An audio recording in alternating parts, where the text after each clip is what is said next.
The Midnight Call. It was past midnight, and Ethan was alone, typing away at his computer in the dim light of his small apartment. The only sounds were the clicking of keys and the distant hum of the city outside. He was working on an assignment, hoping to finish up before exhaustion claimed him. Just as he was reaching for his coffee, his phone buzzed. The screen read unknown caller. Normally, he wouldn't answer, but something in him, perhaps the loneliness of the night, compelled him to pick up. The line was silent at first, just static and faint crackles. Then, a soft voice broke through, whispering his name, Ethan. "Hello?" he asked, his heart rate quickening. The voice continued, distant and muffled, like it was coming from a tunnel. "I'm just outside. Can you let me in?" The hairs on the back of his neck stood up as he glanced nervously towards his door. "No one's outside," he replied, trying to sound calm. "You have the wrong number." He hung up quickly and returned to his work, chalking it up to a prank. But not 5 minutes later, his phone buzzed again. Unknown caller. This time, the voice sounded more agitated, almost pleading. "Ethan. I need you to open the door. I'm so cold out here." Ethan swallowed, unease blossoming in his chest. "Who are you?" he demanded, struggling to keep his voice steady. "You know me, Ethan," the voice replied, as if hurt. "We used to be close, so close." Then, it whispered his old childhood nickname, one only his best friend Liam would know. But Liam had died in a car accident a decade ago. His blood ran cold, and his mind raced with memories of Liam and that last night they'd spent together, laughing and planning out their futures. It couldn't be him. Could it?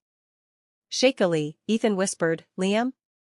There was a pause, and then a laugh, low, unnatural, not at all like his friend. "I'm coming inside now, Ethan," the voice croaked. The line went dead.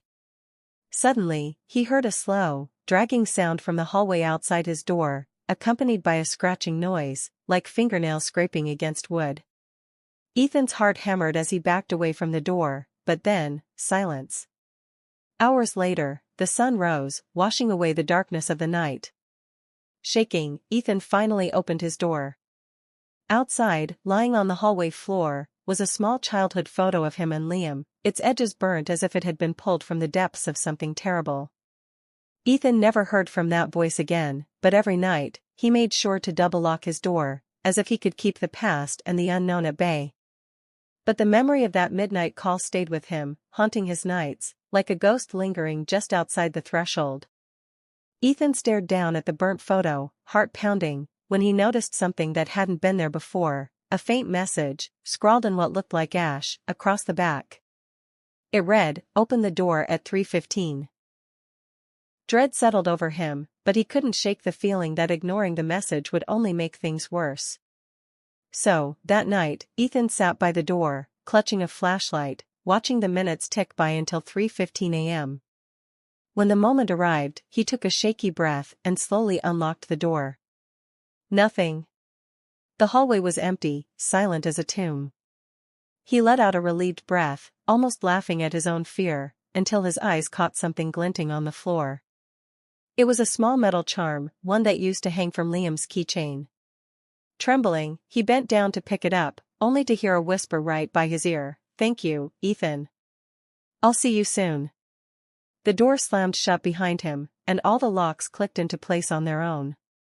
From then on, every night at exactly 3:15, Ethan hears footsteps pacing outside his door, sometimes closer, sometimes fading away, each step reminding him that something from beyond the grave was still waiting, or perhaps, just getting closer.